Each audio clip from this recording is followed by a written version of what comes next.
भौतिकी से क्या तात्पर्य है? भौतिकी विज्ञान की वह शाखा है जिसके अंतर्गत प्रकृति और उसके नियमों का अध्ययन किया जाता है। भौतिकी के किन्हीं दो सार्वभौमिक नियमों के नाम लिखिए। गुरुत्वाकर्षण नियम, ऊर्जा संरक्षण नियम। दैनिक जीवन में उपयोग आने वाले दो यंत्रों के नाम लिखिए। विद्युत मोटर, विद्युत चुंबकत्व, रेडियो तथा टेलीविजन रेडियो चुंबकीय तरंगों के संचरण के नियम। भौतिकी के नियम। तीन नवीनतम आविष्कारों के नाम लिखिए। लेसर, कंप्यूटर, अधिचालकता। द्रव्य ऊर्जा की तुल्यता का सिद्धांत किस वैज्ञानिक ने दिया था? अल्बर्ट आइंस्टाइन ने। E=mc²। उस बल का नाम लिखिए जो सदैव आकर्षी होता है। गुरुत्वाकर्षण बल। निम्न बलों को उनके बढ़ते परिमाणों के क्रम में लिखिए। गुरुत्वाकर्षण बल, विद्युत चुंबकीय बल, नाभिकीय बल। उस प्रबलतम बल का नाम लिखिए जो नाभिक स्थायित्व के लिए उत्तरदायी माना जाता है। नाभिकीय बल। दुर्बल नाभिकीय बल का परिचय कितना होता है? 10⁻⁻16 मीटर कोटि का। निम्न आवेशों द्वारा उत्पन्न क्षेत्रों का नाम लिखिए। स्थिर आवेश, गतिशील। स्थिर आवेश केवल विद्युत क्षेत्र, गतिशील आवेश केवल चुंबकीय क्षेत्र। सिद्धांत की स्थापना कैसे होती है? निष्कर्ष तथा भविष्यवाणियों का प्रयोगों द्वारा सत्यापन हो जाता है तो उस परिकल्पना को सिद्धांत का रूप दे दिया जाता है। किसी नियम की स्थापना कैसे की जाती है? केवल कुछ सीमित घटनाओं, परीक्षणों, तथ्यों के लिए सत्य होता है। अब यदि यह पाया जाता है कि इस प्रकार प्रतिपादित सिद्धांत सभी घटनाओं, परीक्षणों और तथ्यों के लिए सत्य है तो इस नियम का रूप दे दिया जाता है। वैज्ञानिक विधि क्या है तथा इसके प्रमुख चरण? भौतिक जगत की सुव्यवस्थित जानकारी प्राप्त करने के लिए जो विधि अपनाई जाती है उसे हम वैज्ञानिक विधि कहते हैं। इसके प्रमुख चरण निम्नलिखित हैं। क्रमबद्ध परीक्षण, परिकल्पना का निर्माण, परिकल्पना का परीक्षण, सिद्धांत की स्थापना। मात्रक किसे कहते हैं? किसी भौतिक राशि के उसके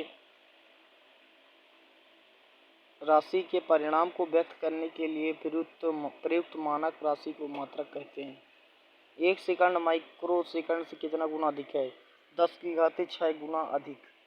खगोलीय दूरियों को नापने के लिए प्रयुक्त मात्रकों प्रकाश वर्ष वार्षिक में क्या अंतर है? एक प्रकाश वर्ष बराबर 3.26 प्रकाश वर्ष। एक पारसेक बराबर 3.26 प्रकाश वर्ष। बीमा क्या क्या अर्थ है? किसी भौतिक राशि के व्युत्पन्न मात्रक को मूल मात्रकों के जिन जिन घातांकों द्वारा व्यक्त किया जाता है उन घातांकों को उस राशि की बीमाएं कहते हैं। बीमी समीकरण से आप क्या समझते हैं? वह समीकरण जो किसी भौतिक राशि के व्युत्पन्न मात्रा को मूल मात्रों की उचित घातों के द्वारा व्यक्त करता है बीमी समीकरण कहलाता है। ऐसी दो भौतिक राशियां लिखिए जिनके बीमी समीकरण समान है। कार्य एवं बल आघूर्ण। बीमी सूत्र M1 L2 T1। किन भौतिक राशियों का बीमी सूत्र M1 L1 T2 है? प्रत्यास्थता गुणांक, प्रतिबल, दाब। सार्थक अंक से आप क्या समझते हैं? किसी भौतिक राशि को यथार्थतापूर्वक व्यक्त करने के लिए उपयोग में लाए गए अंकों की संख्या को सार्थक अंक कहते हैं। एंगस्ट्रॉम से क्या तात्पर्य है? लंबाई का सूक्ष्म मात्रक है। 1 एंगस्ट्रॉम बराबर 10⁻10 मीटर होता है। उस भौतिक राशि का नाम लिखिए जिसकी इकाई है किंतु विमा नहीं है। कोण की इकाई रेडियन है किंतु विमाहीन है। यसाई के प्रमुख गुण लिखिए। इस प्रणाली में एक भौतिक राशि का केवल एक ही मात्रक होता है। इस प्रणाली के मात्रक निरपेक्ष होते हैं। यह एक दार्शनिक प्रणाली है। यह एक संबंध प्रणाली है। यह एक अंतरराष्ट्रीय प्रणाली है। मूल मात्रक। मूल राशियों के मात्रकों को मूल मात्रक कहते हैं। व्युत्पन्न राशियों के मात्रकों को व्युत्पन्न राशियां कहते हैं। ये मात्रक मूलतः एक दूसरे से स्वतंत्र होते हैं। ये मात्रक मूल राशियों पर निर्भर करते हैं। एसआई में 7 मूल मात्रक, पूरक मात्रक। मूल मात्रक एसआई में 7 मूल मात्रक, 2 पूरक मात्रक होते हैं। व्युत्पन्न मात्रकों की संख्या सीमित है।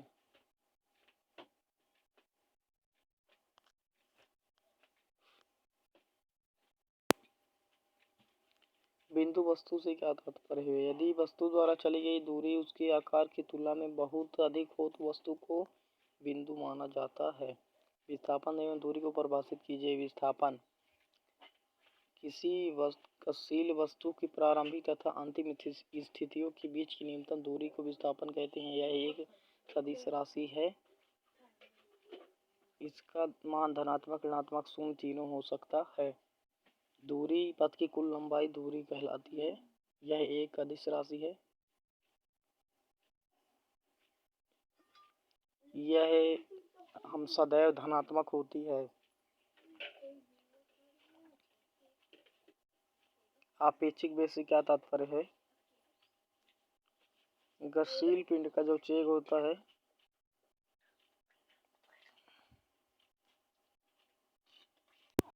जड़त्व से क्या तात्पर्य है? किसी वस्तु का वह गुण जिसके कारण वह अपनी विरामावस्था या गत्यावस्था में परिवर्तन का विरोध करता है जड़त्व कहलाता है। किसी वस्तु का जड़त्व उसके द्रव्यमान पर किस प्रकार निर्भर करता है? वस्तु का जड़त्व उसके द्रव्यमान के अनुक्रमानुपाती होता है। संवेग से आप क्या समझते हैं? संवेग बराबर द्रव्यमान गुणे वेग। द्रव्यमान तथा वेग के गुणनफल को संवेग कहते हैं। एसआई में इसका मात्रक किलोग्राम मीटर प्रति सेकंड है। बीमे सूत्र m1L1T² है। आवेग का संवेग से संबंध बताइए। आवेग का विमेय सूत्र वही होता है जो संवेग का होता है। आवेग केवल संवेग में परिवर्तन के बराबर होता है। न्यूटन बल की परिभाषा। 1 किलोग्राम द्रव्यमान की वस्तु में 1 मीटर पर सेकंड स्क्वायर का त्वरण उत्पन्न करने वाले बल को 1 न्यूटन बल कहते हैं। बंदूक से गोली चलाते समय पीछे की ओर धक्का क्यों लगता है? बंदूक से गोली चलाते समय गोली तीव्र वेग से आगे की ओर जाती है। गोली जिस बल के कारण आगे बढ़ती है बंदूक पर उतना ही प्रतिक्रिया बल पीछे की ओर लगता है अतः बंदूक चलाने वाले को पीछे की ओर धक्का लगता है।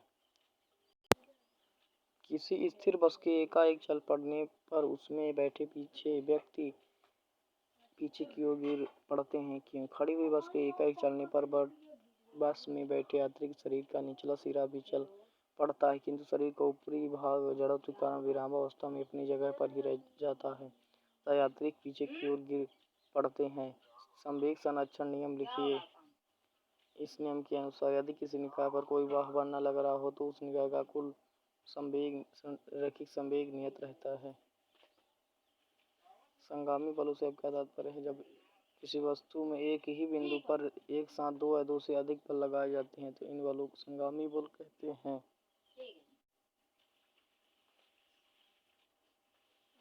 गति का मूलभूत नियम कौन सा है? गति का द्वितीय नियम मूलभूत नियम कहलाता है क्योंकि द्वितीय नियम से प्रथम नियम तृतीय नियम निगमित किए जा सकते हैं।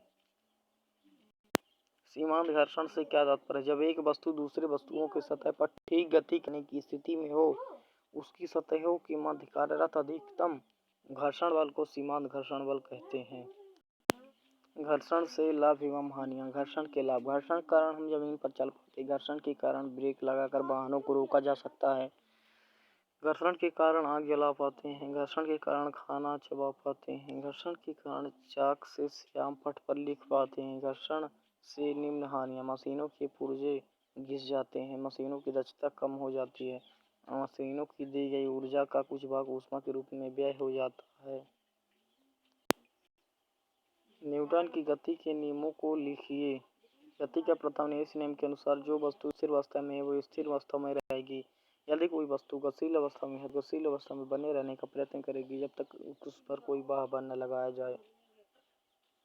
गति का द्वितीय नियम। इस नियम के अनुसार किसी गतिमान वस्तु के संवेग में परिवर्तन की दर उस पर लगाए गए बल के अनुक्रमानुपाती तथा उसी दिशा में होती है। गति का तृतीय नियम। प्रत्येक क्रिया के समान विपरीत प्रतिक्रिया होती है। इसे जड़त्व का नियम भी कहते हैं। प्रथम नियम को रेखीय संवेग संरक्षण का नियम। इस नियम के अनुसार यदि किसी निकाय पर कोई बाह्य बल लग रहा हो तो उस निकाय का कुल रेखीय संवेग नियत रहता है। कार्य किसे कहते हैं? एक ऐसी राशि है जब कोई बल लगाने से वस्तु का विस्थापन होता है तो बल द्वारा किया गया कार्य किया जाता है। किसी बल द्वारा किया गया कार्य बल तथा बल की दिशा में उत्पन्न विस्थापन की गुणनफल के बराबर होता है। यह एक अदिश राशि है। इसका SI मात्रक जूल है। में सूत्र m1 L2 है। जूल और अर्ग में संबंध 1 जूल बराबर 10 की घात 7 अर्ग। किसी मशीन द्वारा कार्य करने की दर को शक्ति कहते हैं। शक्ति बराबर कार्य बटे समय। वाट्स का तात्पर्य जब 1 जूल 1 सेकंड तक किया जाता है 1 जूल कार्य 1 सेकंड तक किया जाता है तो उत्पन्न होने वाली शक्ति को 1 वाट कहते हैं। संघट्ट कितने प्रकार के होते हैं? संघट्ट 2 प्रकार के होते हैं, प्रत्यास्थ संघट्ट, अप्रत्यास्थ संघट्ट। प्रत्यास्थ संघट्ट इसमें निकाय, संवेग, गतिज ऊर्जा दोनों संरक्षित रहती हैं। अप्रत्यास्थ संघट्ट में संवेग संरक्षित रहता है किंतु गतिज ऊर्जा संरक्षित नहीं होती है। किलोवाट घंटा किसका मात्रक? किलोवाट घंटा ऊर्जा का मात्रक है। 1 किलोवाट घंटा बराबर 3.6 × 10 की घात 6 जूल।